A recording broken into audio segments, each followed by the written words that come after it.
Letter ಓದಿದಾಗ ನನ್ ಜಗತ್ತೇ ಕುಸಿದಂತಾಯ್ತು. ಆ ಲೆಟರ್ ಬರ್ದಿದ್ದು ಅಪ್ಪ. ಅದ್ರಲ್ಲಿ ಬರ್ದಿತ್ತು, ನಿನ್ ಮಗ ನಮ್ ಹತ್ರ ಇದ್ದಾನೆ, ಅವನು ಜೀವಂತವಾಗಿರ್ಬೇಕು ಅಂದ್ರೆ ಪೇಪರ್ ಮೇಲೆ ಸಹಿ ಮಾಡಿ ನಮ್ ಮನೆಗ್ ಬಾ.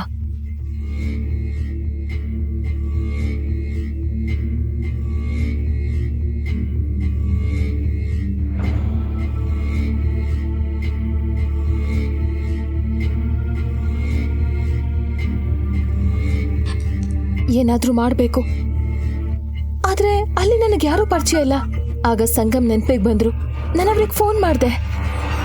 ಹಲೋ ಹಲೋ, ನಾನು ಇಂಚರ, ನನಗೆ ನಿಮ್ ಸಹಾಯ ಬೇಕು. ಯಾರು ನನ್ನ ಮಗ ಆರ್ಯನನ್ನ ಕಿಡ್ನಾಪ್ ಮಾಡಿದ್ದಾರೆ. ದಯವಿಟ್ಟು ಸಹಾಯ ಮಾಡಿ, ದಯವಿಟ್ಟು.